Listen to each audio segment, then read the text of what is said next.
اعوذ باللہ من الشیطان الرجیم بسم اللہ الرحمن الرحیم۔ حضور صلی اللہ علیہ وآلہ وسلم کا شکر کرنا۔ حضرت عبد الرحمن بن عوف فرماتے ہیں کہ نبی علیہ الصلوۃ والسلام ایک دن مسجد سے باہر نکلے اور اپنے بالا خانے کی طرف تشریف لے گئے، پھر اندر جا کر قبلہ کی طرف منہ کر کے سجدہ میں گر گئے اور اتنا لمبا سجدہ کیا کہ مجھے یہ گمان ہونے لگا کہ اللہ تعالیٰ نے سجدے میں ہی آپ صلی اللہ علیہ وسلم کی روح قبض کر لی۔ میں آپ صلی اللہ علیہ وسلم کے قریب جا کر بیٹھ گیا، پھر میں آپ صلی اللہ علیہ وسلم نے سجدے سے سر اٹھایا اور آپ صلی اللہ علیہ وسلم نے پوچھا کون ہے؟ میں نے کہا عبد الرحمن۔ تو آپ علیہ السلام نے فرمایا تمہیں کیا ہوا ہے؟ میں نے کہا یا رسول اللہ، آپ صلی اللہ علیہ وآلہ وسلم نے اتنا لمبا سجدہ کیا کہ مجھے یہ گمان ہونے لگا کہ اللہ نے سجدے ہی میں آپ کی روح قبض کر لی ہے۔ آپ صلی اللہ علیہ وسلم نے فرمایا کہ حضرت جبرائیل علیہ السلام میرے پاس آئے تھے اور انہوں نے مجھے بشارت دی کہ اللہ فرما رہے ہیں کہ جو آپ صلی اللہ علیہ وسلم پر درود بھیجے گا میں اس پر رحمت بھیجوں گا، اور جو آپ صلی اللہ علیہ وسلم پر سلام بھیجے گا میں اس پر سلام بھیجوں گا۔ اس لیے شکریہ ادا کرنے کے لیے میں اللہ کے سامنے سجدے میں گر گیا۔ اسی طرح ایک اور روایت میں آتا ہے، حضرت معاذ بن جبل رضی اللہ عنہ فرماتے ہیں کہ میں ایک رات حضور صلی اللہ علیہ وسلم کی خدمت میں آیا تو آپ صلی اللہ علیہ وسلم کھڑے ہوئے نماز پڑھ رہے تھے اور صبح تک آپ کھڑے ہی رہے۔ پھر میں آپ علیہ الصلوۃ والسلام نے اتنا لمبا سجدہ کیا کہ مجھے یہ گمان ہونے لگا کہ میں آپ کی روح جو ہے نا وہ قبض ہو گئی ہے۔ نماز اور سجدے سے فارغ ہو کر حضور علیہ الصلوۃ والسلام نے فرمایا تم جانتے ہو میں نے ایسا کیوں کیا؟ میں نے کہا اللہ اور اس کے رسول ہی زیادہ جانتے ہیں۔ تو آپ صلی اللہ علیہ وسلم نے 4-5 مرتبہ یہی سوال فرمایا کہ تم جانتے ہو میں نے ایسا کیوں کیا؟ تو انہوں نے یہی جواب دیا کہ اللہ اور اس کے رسول ہی بہتر جانتے ہیں۔ خیر، پھر فرمایا کہ میرے رب نے جتنی دیر میرے لیے مقدر فرمائی تھی میں نے اتنی ہی دیر نماز پڑھی۔ پھر میرے رب نے مجھ پر خاص تجلی فرمائی اور کچھ باتیں فرمائیں اور اس کے آخر میں مجھ سے پوچھا کہ میں آپ صلی اللہ علیہ وسلم کی امت کے ساتھ کیا کروں گا؟ میں نے کہا اے میرے رب، آپ ہی زیادہ جانتے ہیں۔ میرے رب نے فرمایا میں آپ کو آپ کی امت کے بارے میں غمگین نہیں کروں گا۔ اس وجہ سے میں نے اپنے رب کے سامنے سجدہ کیا، اور میرا رب تھوڑے عمل پر زیادہ اجر دینے والا ہے اور شکر کرنے والوں کو پسند کرتا ہے۔ حضرت عبد الرحمن بن ابی بکر رضی اللہ تعالیٰ عنہ فرمایا کرتے ہیں کہ میں حضور صلی اللہ علیہ وسلم کی خدمت میں زیارت کے لیے حاضر ہوا تو دیکھا کہ آپ صلی اللہ علیہ وسلم پر وحی نازل ہو رہی ہے۔ جب وحی کا سلسلہ ختم ہوا تو آپ نے حضرت عائشہ رضی اللہ عنہا سے فرمایا میری چادر مجھے دے دو۔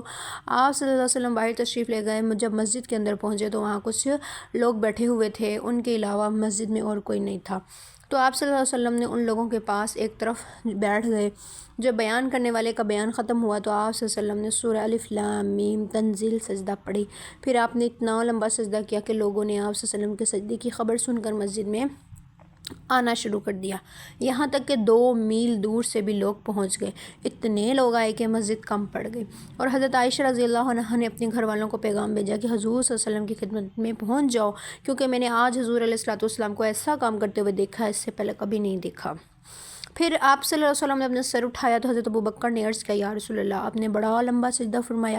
حضور علیہ الصلوۃ والسلام نے فرمایا کہ میرے رب نے مجھے یہ عطیہ دیا ہے کہ میری امت میں سے 70,000 آدمی جنت میں حساب کے بغیر داخل ہوں گے۔ میں نے اس عطیے کے شکریہ میں اپنے رب کے سامنے اتنا لمبا سجدہ کیا۔ تو حضرت ابوبکر نے عرض کیا یا رسول اللہ، آپ صلی اللہ علیہ وسلم کی امت تو بہت زیادہ اور بہت پاکیزہ ہے، تو آپ صلی اللہ علیہ وسلم نے اللہ تعالیٰ سے اور آپ اللہ تعالیٰ سے اور مانگ لیتے نا، تو اللہ تعالیٰ جو ہے آپ کی دعاؤں کو جو ہے وہ ضرور قبول کرتے ہیں، آپ کا مانگا ہوا رد بھی نہیں کرتے، مفہوم ہے۔ تو اللہ تعالیٰ سے اور مانگ لیتے۔ چنانچہ نبی علیہ الصلوۃ والسلام نے 2-3 دفعہ اور مانگا۔ اس پر حضرت عمر نے عرض کیا یا رسول اللہ، میرے ماں باپ آپ صلی اللہ علیہ وسلم پر قربان ہوں، آپ نے تو اپنی ساری امت لے لی۔ سبحان اللہ، یعنی اللہ کے نبی نے اللہ سے مانگا اور اللہ نے ان کے لیے دے دیا کہ 70,000 آدمی جنت میں بغیر حساب کتاب کے داخل ہو گئے۔ پھر مانگا، پھر اللہ نے 70,000 اور کو جنت میں داخل کر دیا۔ پھر انہوں نے نبی علیہ الصلوۃ والسلام نے اللہ سے مانگا، پھر اللہ تبارک و تعالیٰ نے 70,000 بندے جو تھے اور جنت میں بغیر حساب کتاب کے داخل کر دیے۔ کتنی بڑی بات ہے۔ تو حضرت عمر رضی اللہ تعالیٰ فرمانے لگے کہ آپ نے تو اپنی پوری امت سمیٹ لی، مطلب 70 کہاں تک بات پہنچتی ہے۔ تو یہ نبی پاک صلی اللہ علیہ وسلم کا شکر تھا کہ وہ اتنی بڑی ہستی ہونے کے باوجود بھی اپنے رب کا شکر ادا کرنے میں کوئی وہ نہیں سمجھتے تھے، قباحت نہیں سمجھتے تھے، اپنے آپ کو چھوٹا نہیں سمجھتے تھے، بلکہ اللہ کا شکر ادا کرتے تھے۔ کیوں؟ اس لیے کہ اللہ شکر ادا کرنے پر خوش ہوتے ہیں اور اللہ مزید عطا کرتے ہیں۔ تو اللہ تعالیٰ نے ہمیں اتنی پیاری زندگی دی، دنیا کی ہر نعمت سے نوازا، تو ہمیں بھی اپنے اللہ کا شکر ادا ہر لمحے ہر موڑ پر کرنا چاہیے کہ اللہ پاک نے ہمیں بہت اچھوں میں بنایا ہے، مسلمان بنایا۔ سب سے بڑی بات یہ ہے کلمہ ہمیں نصیب ہوا، اللہ پاک ہمیں مرتے وقت بھی کلمے والی دولت نصیب فرما دے، آمین۔